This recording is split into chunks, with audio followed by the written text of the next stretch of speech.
오늘 말씀을 보면 예수님께서 어디에 들어가시고 계십니까? 예루살렘이라는 곳에 들어가시죠. 이 예루살렘이라는 곳은 우리가 너무나 잘 아는 곳이고 또 특별히 예루살렘 성전이 있던 곳입니다. 그래서 이전에도 예수님은 수없이 이 예루살렘을 방문하셨습니다.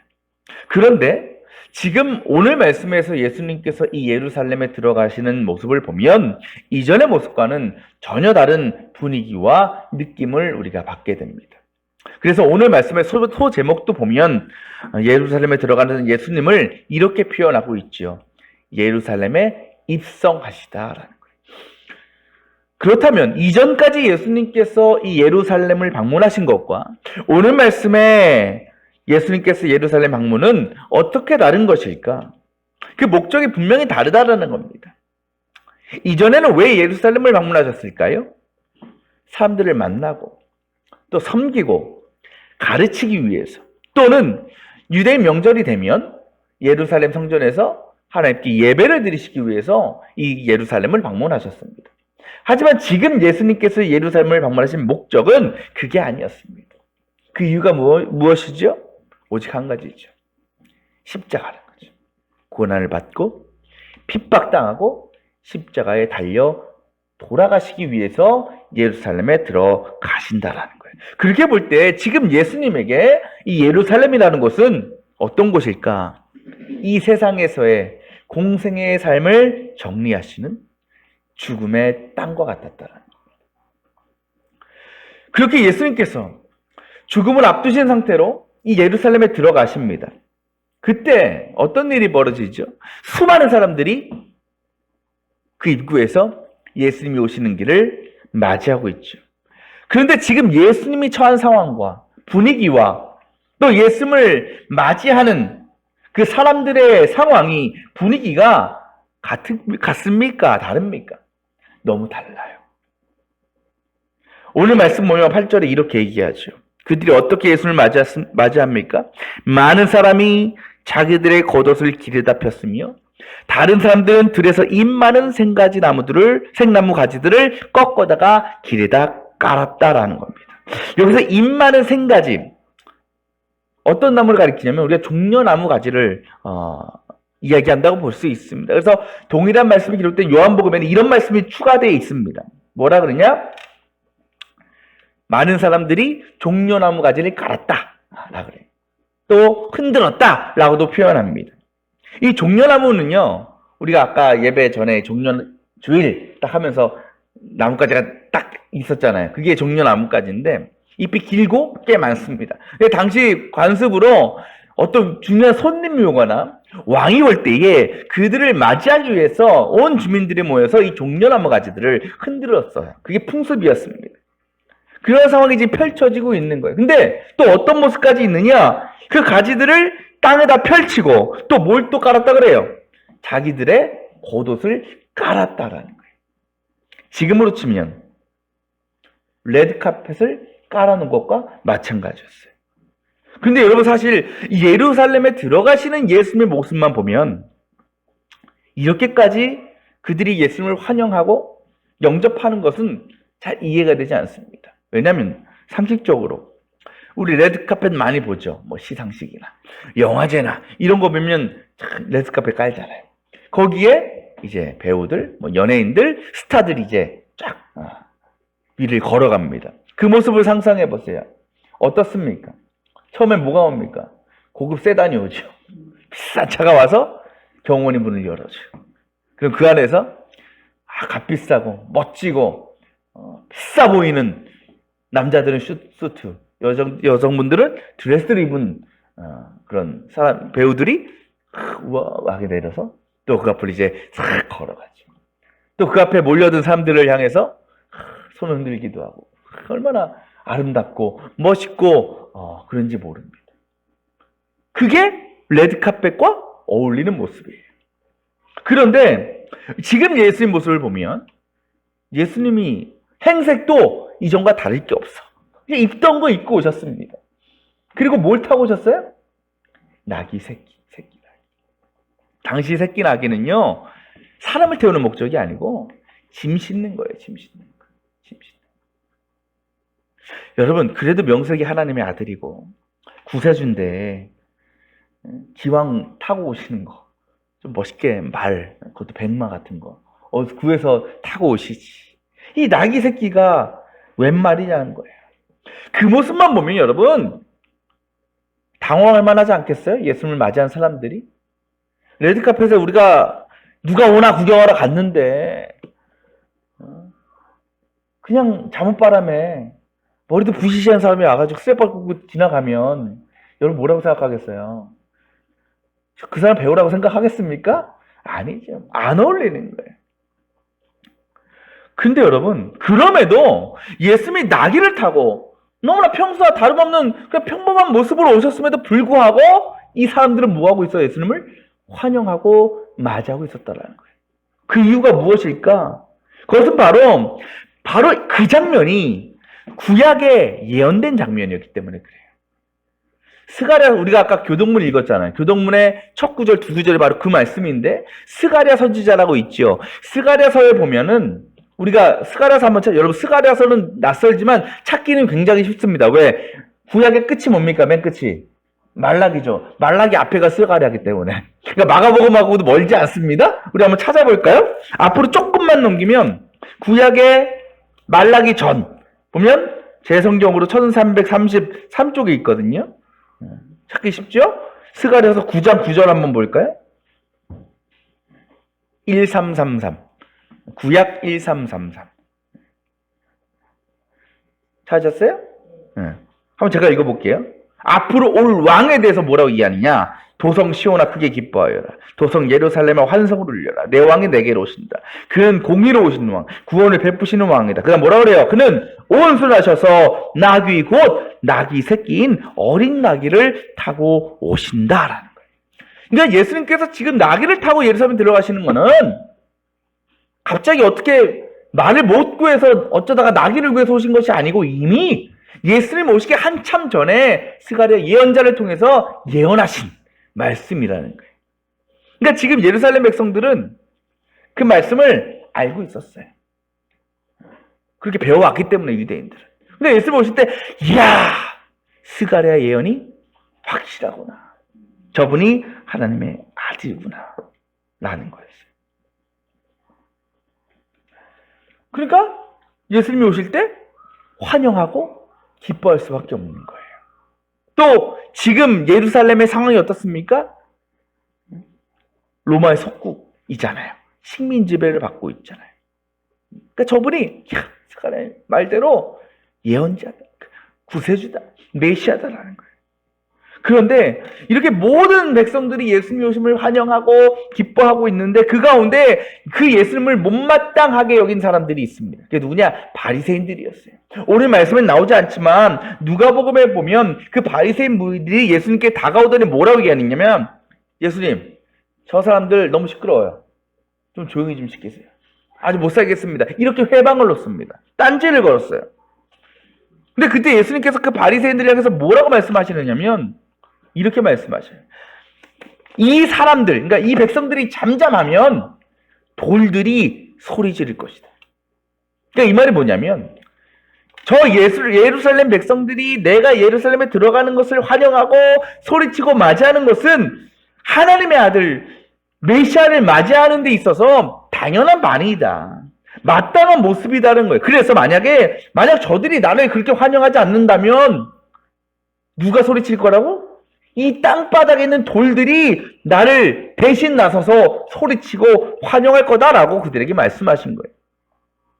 여러분, 그렇게 돌들까지 외쳐야 했던 그 예루살렘을 향한 예수님을 향한 예루살렘 백성들의 외침이 무엇입니까?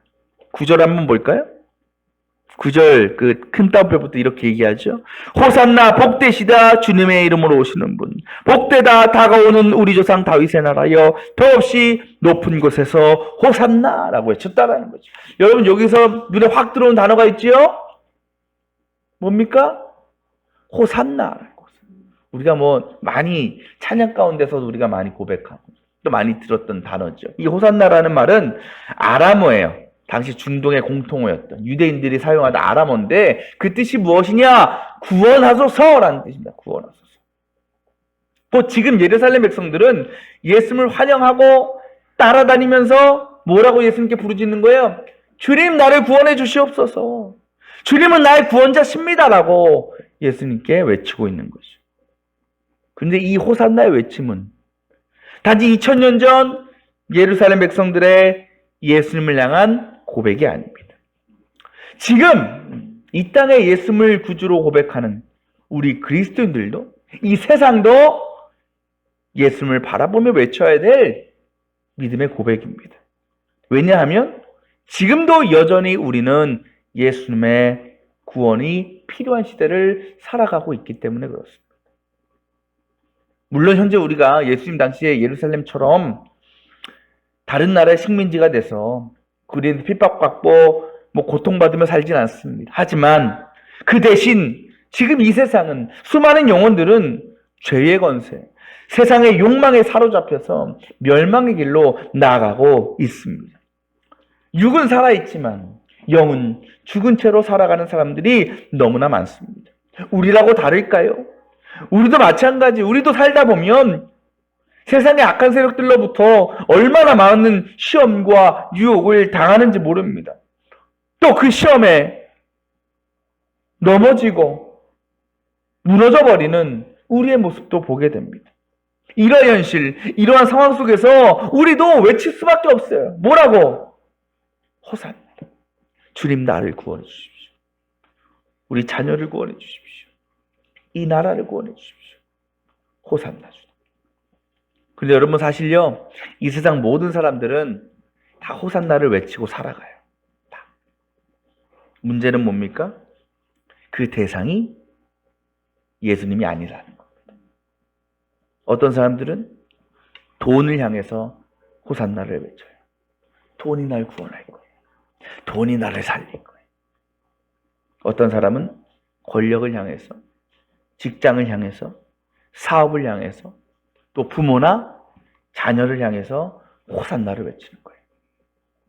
베드로의 표현처럼 세상 많은 이들이 썩어 없어질 것들이 내 인생을 구원할 것이라고 믿고 또 그것을 누리기 위해서 온 시간과 열정을 쏟아붓는다는 겁니다.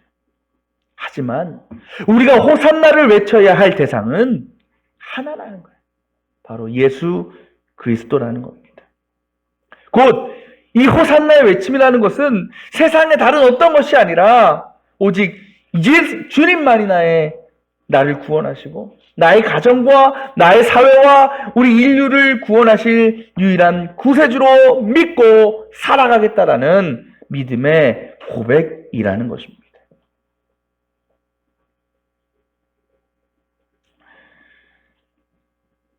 그 예수님께서 비단 2000년 전 예루살렘 백성들을 구원하시기 위해서, 그들을 살리시기 위해서 예루살렘에 들어가신 것이 아니라 바로 지금 이 시대를 살아가는 영혼이 메말라가고 그 심령이 죽어가고 있는 우리를 향해서 우리 안으로 입성하고 계신다라는 겁니다. 근데 그분이 뭘 타고 온다고요? 나귀를 타고 오신다고요. 예수께서 나귀를 타시고 예루살렘에 들어가신 것은 말씀드린 것처럼 말을 못 구해서 쇼처럼 보이기 위해서 그런 게 아니에요. 바로 스가랴 선지자가 예언한 것처럼 스가랴가 뭐라고 얘기했어요? 그가 뭐하다? 온순하시다라 그랬어요. 겸손하다라는 거예요. 예수님께서 자신을 겸손의 왕이라고 보여주시기 위해서 또 그 겸손의 모습으로 세상을 구원하실 것임을 무엇을 통해서? 나귀를 타고 오시는 모습을 통해서 세상에 보여주셨다라는 거예요. 곧 예수님께서 사람들을 구원하실 호산나의 방법은 뭐냐? 겸손이라는 겁니다. 그래서 나귀가 사람의 짐을, 멍에를 대신 매는 것처럼 예수님도 우리들의 모든 죄를 대신 지시고 온갖 핍박과 수치를 당하셔야 했었다라는 겁니다. 그렇게 예수님은 처음부터 그 나귀 새끼를 타고 예루살렘에 들어가심으로 그 백성들에게 자신의 정체성 그리고 구원의 방법을 보여주셨다라는 겁니다. 세상의 방법처럼 백마를 탄 무슨 왕자, 개선장군이 돼서 그 자신의 말발굽 아래에 권력 아래에 모든 것을 밟아서 무너뜨리는 것이 세상을 구원할 하나님의 방법이 아니었다라는 겁니다. 근데 문제는 뭐냐? 지금 예수님을 향해서 호산나를 외치고 있는 사람들 가운데 많은 이들이 예수님에게서 이와 같은 모습을 기대하고 있었다라는 거예요. 어떤 모습? 다윗의 자손답게 강력한 힘으로 군사적인 능력으로 로마를 무찌르고 이스라엘을 구원해 주실 것이다. 그 믿음이 있었다는 겁니다. 그 마음으로 그들은 강력하게 호산나를 외친 거예요. 그랬더니 큰 문제가 생겼어요. 예수님께서 예루살렘에 들어가신 직후에 어떤 일이 벌어집니까? 며칠 있다가 곧장 잡혀가죠. 로마 병사들에게 잡혀가십니다. 뿐만 아니라 채찍을 맞고 재판장 앞에 서게 됩니다. 재판관이 누구였죠? 빌라도랍니다. 그때 재판장 빌라도가 예수님께 그 사람들에게 뭐라고 얘기하느냐? 온 많은 회중이 모였을 거 아니에요? 예수님 재판에. 이렇게 물어봐요, 사람들에게. 그리스도라 하는 이 예수를 어떻게 해야 하는가? 그랬더니 그 빌라도의 물음에 그 재판장에 모인 수많은 사람들이 뭐라고 얘기했습니까? 십자가에 못 박아라. 십자가에 못 박아라. 여러분, 이때 예수님을 십자가에 못 박으라고 분노하며 외치던 사람들이 누구일까요? 바로 불과 며칠 전에 예수님 오시는 길에 자신의 겉옷을 깔고 종려나무 가지를 깔고 그렇게 예수님을 바라보면서 복되도다 호산나를 외쳤던 사람들이었다는 거죠. 그때 예수님의 심정이 어땠을까요? 큰 배신감, 실망감을 느끼지 않으셨겠습니까? 그런데 여러분 생각해보면 그곳에 모여있던 예루살렘 백성들도 마찬가지였을 것 같아요. 왜? 그들로서는요, 저렇게 무기력하게 잡혀있는 예수님을 보면서 야, 저런 사람이 나를 구원해 줄 거라고 내가 그렇게 종려나무를 흔들었나? 내 옷을 그렇게 깔았나? 아이고, 내가 왜 그랬을까? 후회하지 않았겠습니까? 예수님 원망하지 않았겠습니까?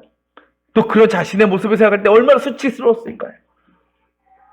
그렇게 그들의 처음 호산나의 외침은 배신감과 분노로 변하였고 그것이 예수님을 십자가에 못 박게 만든 것이라는 거죠.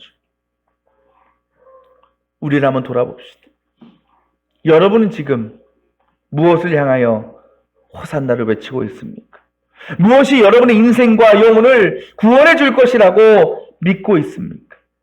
세상 사람들과 마찬가지로 온통 세상적인 것들이 나를 살리고 나를 구해줄 것이라고 믿으며 그런 것들을 향해서 호산나. 돈이 나를 살릴 거야. 권력이 날 살릴 거야. 명예가 날 살릴 거야. 아니면 예수님께서 내 영혼을 회복시키시고 구원해 주실 것을 믿으면서도 믿는다고 고백을 하면서도 그것을 하나님의 방법이 아니라 인간적이고 세상적인 만족과 유익을 누리는 것으로 우리가 생각하고 있지는 않은가? 그래서 예수님을 구세주로 믿는다고 고백하면서도 정작 그 믿음의 결과가 내 기대와 내 생각과는 다르게 나타날 때에 주님을 의심하고 신뢰하지 못하고 주님을 떠나려고 하는 그런 믿음의 모습이 아닌가라는 거죠. 여러분, 지금 우리가 사는 이 시대는 그 어느 때보다 이 호산나의 외침이 필요한 시대입니다. 이 세상은 점점 타락해져 가고 있어요. 악해져 가고 있어요. 그렇게 많은 이들이 심판과 죽음으로부터 돌아서지 못하고 있습니다. 그리고 실제로도 하나님을 믿었다고 하는 성도들도 얼마나 많이 이 믿음의 길에서 이탈하는지 모릅니다. 그건 남의 얘기가 아니에요. 세상 사람들의 이야기만이 아닙니다. 바로 우리의 이야기가 될 수 있습니다. 왜? 우리조차도 세상의 시험과 유혹 앞에 무참하게 무너지기 때문에 그렇습니다. 우리 가정은 어때요? 자녀는 어때요? 또 우리 교회는 어떻습니까? 하나님의 도움의 손길이, 하나님의 위로와 하나님의 회복이 필요 없을 정도로 문제가 없습니까? 그렇지 않아요. 우리 모두 다 우리 주님의 구원이 필요해요. 주님이 우리를 구원하셔야 돼요. 회복해 주셔야 돼요. 살려주셔야 돼요. 변화시켜 주셔야 돼요. 그를 위해서 우리는 오직 주님을 향하여 호산나를 외쳐야 되는 것입니다. 아직도 수많은 사람들이 그저 물질적이고 육신적인 어려움과 고통에서 해방되는 것을 구원이라고 생각하며 살아갑니다. 물론 그것도 우리가 해결받아야 될 중요한 문제입니다. 하지만 하나님께서 예수 그리스도 통해서 주시고자 하셨던 구원은, 우리 인간에게 가장 근원적인 구원은 우리 영혼의 구원인 줄 믿습니다. 마태복음 16장 26절에 이렇게 얘기하잖아요. 사람이 온 세상을 얻고도 제 목숨을 잃으면 무슨 이득이 있겠느냐. 생명보다 귀한 것이 없는 거예요. 생명 앞에 세상적인 것들은, 우리가 가진 소유는 크게 의미가 없습니다. 그래요. 하나님을 알지 못하고 말씀대로 살지 못해서 만들어지는 수많은 죄와 영혼의 문제들, 그리고 구원받았다고 하면서도 아직도 세상의 것으로부터 유익과 만족을 얻으려고만 하는 우리들의 신앙의 문제를 위해서 우리는 날마다 주님을 향해서 호산나를 외쳐야 될 줄 믿습니다. 이제 일주일 동안, 5일 동안 고난주간이 시작됩니다. 이 한 주간 우리가 보내면서 이 시대와 또 우리 주위에 구원이 필요한 이들, 또 우리 자신을 위해서 살펴보면서 주님 앞에 간절하게 호산나를 외치고 또 구원과 회복을 위해서 기도할 수 있는 기간이 되시길 바랍니다. 그때 주님께서 우리의 기도와 우리의 외침을 들으시고 응답하심으로 우리의 가정과 교회, 우리의 영혼, 그리고 이 땅 가운데 놀라운 회복과 변화와 구원의 역사를 나타내실 줄 믿습니다.